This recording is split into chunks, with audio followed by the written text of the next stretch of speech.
Hello and welcome to a new episode of Literature Snacks from the school All You Can Learn Arese. I'm Claudia, I'm the leader teacher of the school and I teach English, French and Italian for foreigners. Now, the episode of today is set on Oscar Wilde and his famous novel The Picture of Dorian Gray. Oscar Wilde was born in Dublin in 1854 under the name Oscar Finnegan O'Flaherty Wills Wilde.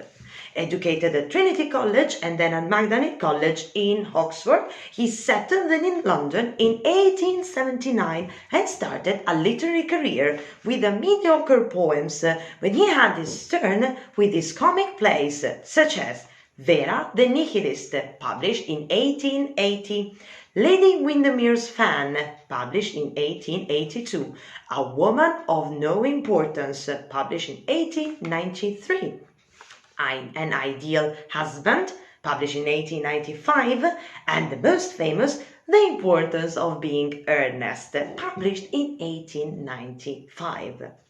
He wrote The Picture of Dorian Gray when he was not yet at the height of his fame. In fact, it was 1892. Now, unfortunately, the novel didn't receive much of a good response from the critics as the book showed some kind of homoerotic overtones, which obviously shook the Victorian critics. In 1891, Wilde began a love affair with Lord Alfred Douglas, nicknamed Bosie. Bosie literally became the love of his life, of Oscar Wilde, and the cause of his downfall. In fact, 4 years later, he started his relationship with Bosie. Wilde sued Bosie's father, the Marquess of Queensberry, for libel, as he has accused Wilde of homosexuality. But unfortunately, Wilde's cause was unsuccessful, and he himself was tried for gross indecency and was found guilty of the crime of sodomy. He was sentenced to 2 years of hard labor, during he wrote De Profundis, a dramatic monologue addressed to Bosie. After his release, he wrote The Ballad of Reading Gaol, where he expresses his concern for inhumane conditions of prisons.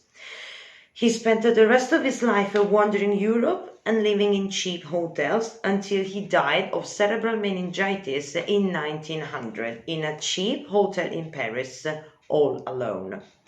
Some historians suggested that Wilde's prosecution was only a diversionary tactic, as the Marquess' brother was reported to have an affair with Archibald Philip Primrose, the lord who was about to become Prime Minister. The Marquess was so outraged that he threatened to disclose the relationship, and as a response, the government punished Wilde and his lover in an attempt to calm the Marquess. This whole unjust prosecution ended up with Wilde serving in prison and Primrose as a prime minister from the 1884 to the 1885. When Wilde was at Magdalen College, Oxford, he became involved with the tendency of art for art's sake, and his novel is a strong expression of it. What is the plot of Picture of Dorian Gray? In the house of Lady Brandon, the famous painter Basil Hallward meets Dorian Gray. Dorian is cultured, wealthy, and impossibly beautiful, so that he captured the attention of Basil. The book opens up to Basil completing his first portrait for Dorian and telling his friend, Lord Henry, how much he is disappointed by the painting, as it reveals too much of Basil's feelings for Dorian.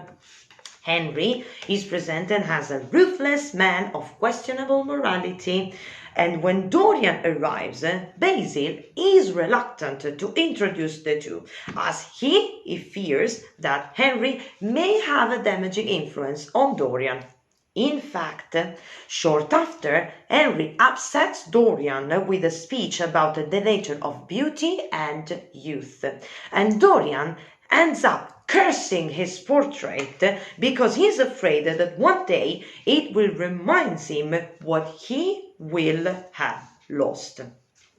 After a small dispute between Henry and Basil on who should keep the portrait, Basil wins and he delivers the portrait to Dorian.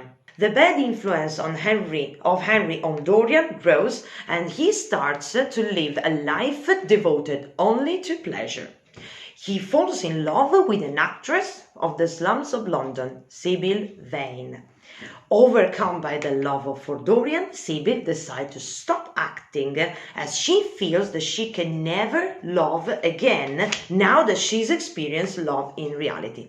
But since Dorian is in love with her because of her ability to act, he breaks up with her abruptly, breaking her heart, and when he comes home, he finds that his portrait from Basil has changed. It now has a cruel sneer on his face.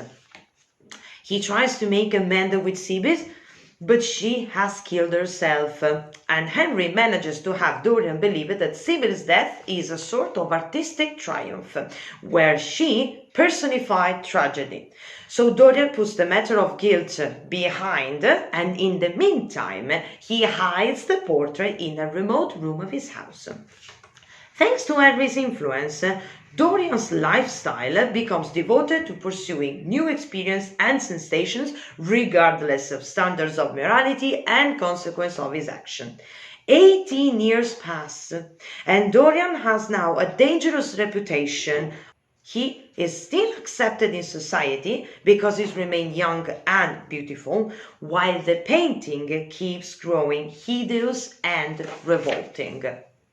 One night, Basil visits Dorian and confronts him about the rumors circling his reputation. After a discussion, Dorian shows Basil the portrait that is now the portrait of his soul. Basil begs Dorian to repent, but claiming that now it's too late, Dorian kills Basil with a knife. Dorian blackmails a doctor in order to dispose of the corpse of Basil, and the night after, in an opium den, Dorian encounters James Vane, Sybil's brother, who tries to avenge his sister. Dorian escapes to his country estates, but Vane follows him, and one night Dorian spots James peering at a window while he's entertaining some guests. A hunting party accidentally killed James and Dorian feels safe, but the fear and guilt that he felt while he saw James at the window prompts him to make amends for his life. When he finds himself unable to confess his crime, the painting reveals what his desire of revenge really is: hypocrisy. Overwhelmed by rage, Dorian grabs the same knife that he has used to kill Basil and stabs the portrait. Now, at this point, a crash is heard, and the servants rush to the room where they find the portrait unharmed, showing Dorian Gray young and beautiful, and on the floor lies an old man, wrinkled and disfigured, with a knife in his heart.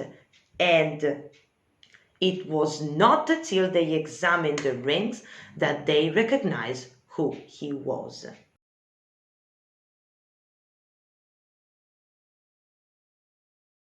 Oscar Wilde lived by the principle of aestheticism philosophy. It claimed that art served with the only purpose to offer beauty, and beauty reigns indeed all throughout the book, but it has a devastating effect on Dorian, whom is scarcely aware of his beauty until Lord Henry Words changes his mind and the portrait itself passes from the idea of immortalizing his youth and beauty to mock him and to remind him one day what he has lost. Through the characters of Sybil, beauty and death are linked. Dorian loves her because he loves seeing her dying on stage and then seeing her alive backstage.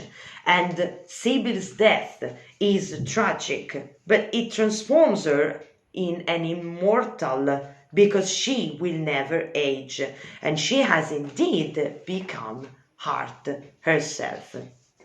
She becomes art at such a point that her life as human being doesn't matter anymore. As Lord Henry comments on her death, the girl never really lived, therefore she never really died. The idea of beauty and youth without the moderation of death slowly turns into a monstrosity, suggesting that immortal beauty can only exist in art, as in the real world it must be destroyed. Once Dorian is deprived of mortality and aging, his soul starts degrading in a spiral of pleasure and excess at the expense of his friends and his lovers. We are suggested that the pride of being art in life is our soul. So ultimately, art and beauty must be separated from real life. What we can do is to look and appreciate art, but we must stay detached from it and bear in mind that 1. The purpose of art is to preserve beauty. 2. The purpose of life and therefore of death is to preserve soul as human beings, as art has no soul.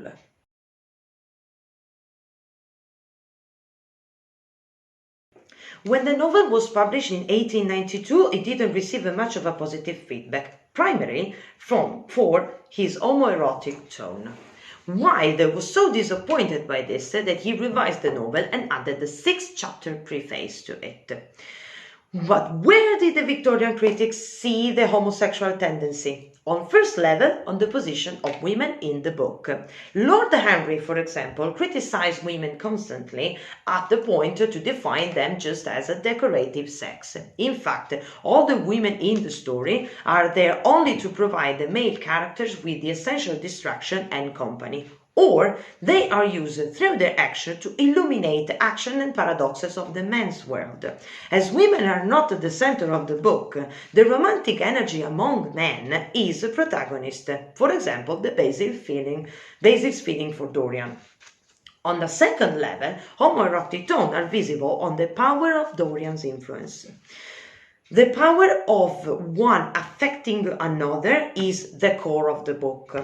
So we see this reaction more among men. For example, Basil is influenced by Dorian's beauty up to the point to have almost romantic feelings for it. Dorian is influenced by Lord Henry's power, but his words have a sort of hypnotic power that suggests more than just camaraderie.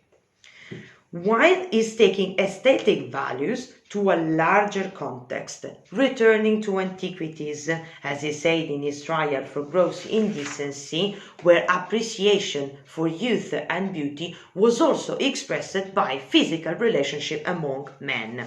He tried to recall Plato and Michelangelo, but unfortunately the judge was not convinced by his word. Remember that at the time, an act in 1882 had made all homosexual male acts illegal. So, as a homosexual in the Victorian age, Wilde took an enormous risk by writing the book and having an affair with Bosie. We can also see through his words a deep critic to the Victorian society. His plays were already a light mockery of the society based on appearances, but in the novel it is taken to a whole new level, as characters' identities are entirely decided by their appearances. The owner, for example, of the theatre where Sybil Vane acts is a collection of Jewish features and hideous mannerism. Every character in the book is trapped in this veil of societal stereotypes with no possibility to escape from their appearance. The magnetism that Dorian has affecting everyone despite his terrible essence is a stronger critic to the Victorian age, which always preferred appearance to more inner values such as morality.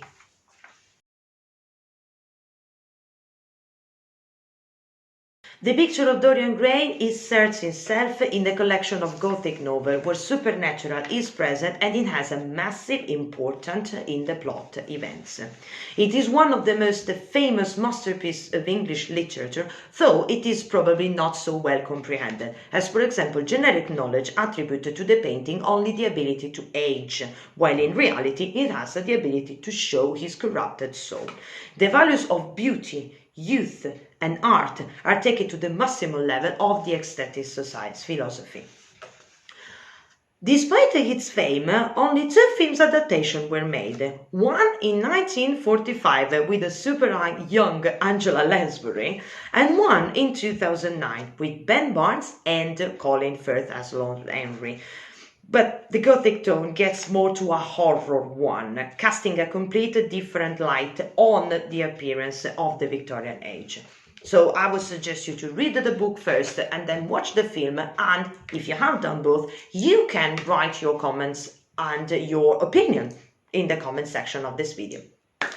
Thank you very much for being with us. If you like this video, please don't forget to press like. Subscribe to our channel if you want to have more literature video. We also are uploading some video about English language, but primarily on literature videos. So if you're a student in distance learning, you can find some more explanation. If you are a teacher, I am glad to have you and your student.